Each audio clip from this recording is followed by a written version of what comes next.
Plop tout le monde. Alors aujourd'hui, on se retrouve pour une grosse saga.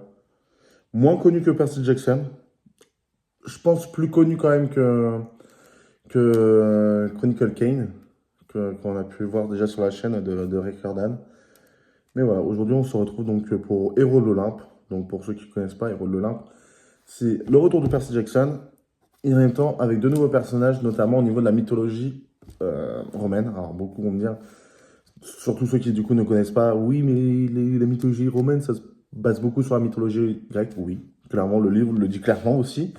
Il se base là-dessus, donc il explique pourquoi il y a beaucoup de similitudes, tout ça, machin, une explication qui est un peu, je vais pas dire bancale, mais il faut de l'imagination pour la comprendre, quoi. Ça se comprend assez facilement, enfin, c'est compréhensible et tout, parce qu'au bout d'un moment, l'auteur, il fait avec ce qui a été créé à l'époque.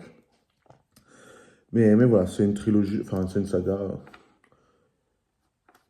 Voilà, il explique et tout. Et voilà. Voilà, donc Héros de l'Olympe, le héros perdu, donc le Thomas. Dans celui-ci, donc, c'est Jason. Donc voilà, je vous laisse imaginer. Voilà. Parce qu'il voit aussi, là, il est mort. Parce que le mois dernier, on a. Non, ça s'appelle l'hypopète. Un livre qui est encore mort. Ouais, ça c'est des livres que je pourrais même plus lire. Un peu parce que si je venais à lire, ils sont foutus de chez foutus. Pourquoi j'ai deux livres qui sont morts comme ça?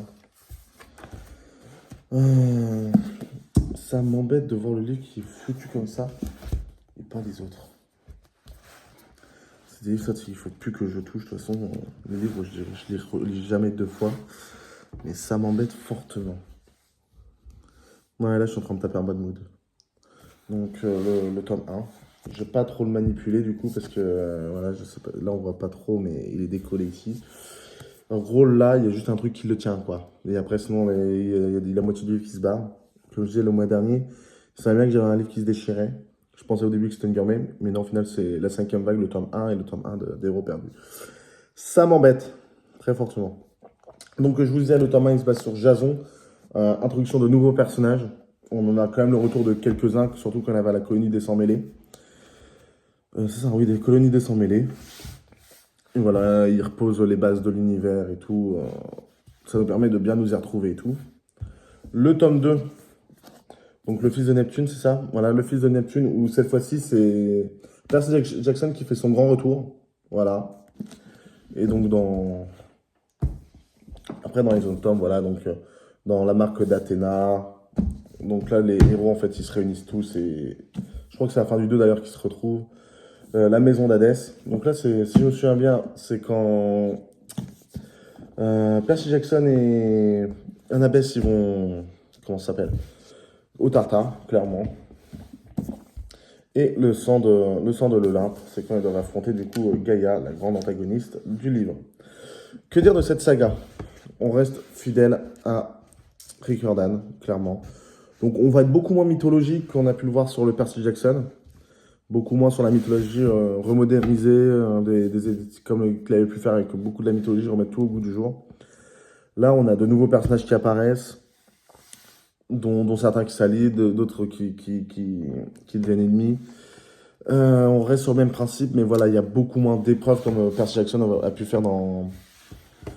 Enfin, d'épreuves mythologiques comme il a pu faire dans sa saga à lui. Cependant, il y a quand même un gros truc à noter, sans cependant. Voilà, Rick Riordan reste fidèle à lui, c'est-à-dire que Percy Jackson, il part en quête, ou même les autres héros, ils doivent partir en quête, mais ils doivent déjà trouver ça, mais pour trouver ça, il faut aller chercher ça, pour aller chercher ça, et puis voilà, ça part ainsi de suite, comme ça dans le livre et tout. Voilà, c'est fidèle à Rick Riordan.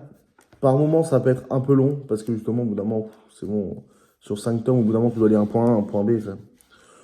Mais si vous aimez bien la mythologie, vous allez les kiffer, parce que justement, vous retrouvez ce côté de Rick Riordan qui est très narratif, genre très bavard, on parle, on raconte plein de choses et tout, c'est assez chaleureux, on apprend plein de choses sur la mythologie, c'est assez vulgarisé, mais au moins ça permet à tout le monde de s'y intégrer, de s'y prendre, de découvrir, pas forcément d'un univers qu'on connaît, mais voilà, en gros, Rick Riordan, comme Percy Jackson, il nous ouvre la porte d'un univers, là, il faut quand même avoir lu les Percy Jackson, c'est quand même mieux, mais voilà, là, il réenrichit son univers, il se passe de nouvelles aventures. On est heureux de retrouver ces personnages-là, surtout que moi, je les ai pas lus directement après avoir lu Percy Jackson. Percy Jackson, si je me souviens bien, j'ai dû lire ça vers les 2015. Ça, j'ai lu ça en 2020, un peu avant le Covid, et je les ai finis pendant le Covid. Donc voilà, donc j'étais assez heureux de les retrouver.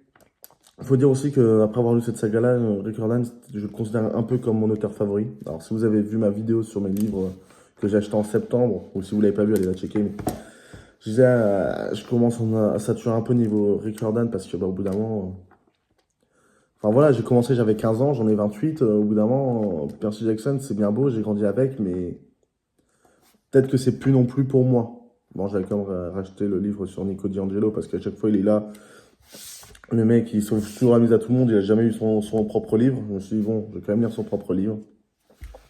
Parce qu'il faut savoir que Rick Riordan, il va revenir, hein. J'ai encore 2 livres, comment dirais-je, aparté à Percy Jackson. Enfin, c'est Percy Jackson, mais avec Héros de l'Olympe et... Pas Héros de l'Olympe, mais les héros grecs et les dieux grecs. J'ai Magnus Chase et j'ai les travaux d'Apollon. Donc on va encore avoir 3 vidéos sur Rick Riordan. Donc voilà, donc encore 5, 10 livres.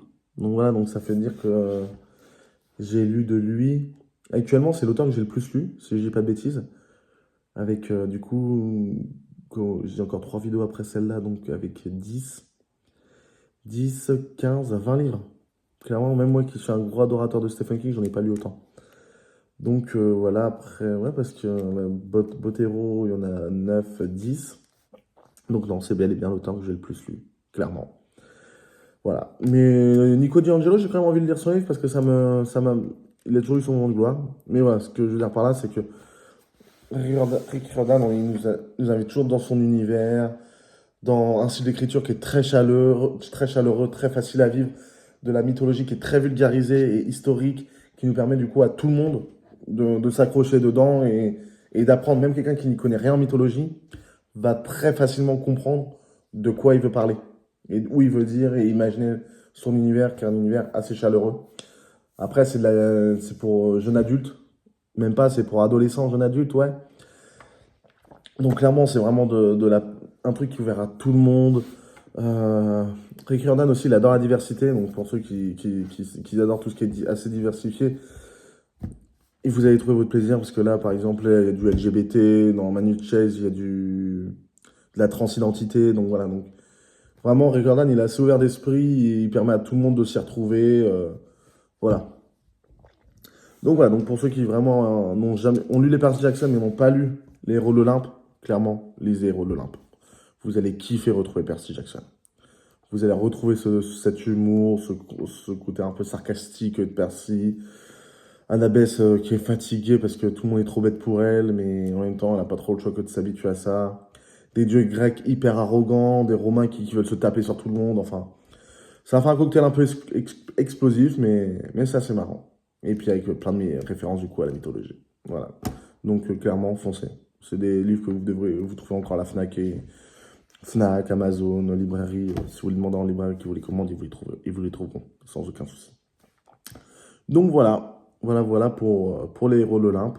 Même si j'ai un peu le somme du coup que j'ai encore un livre qui se détériore, mais c'est vrai que maintenant ça me revient en tête. Ça m'énerve. Enfin bref, ça on n'y peut rien. Voilà quoi. Et bien sur ce, vous connaissez la chanson. Bonne journée, bonne soirée et bonne lecture. Bisous bisous, hein.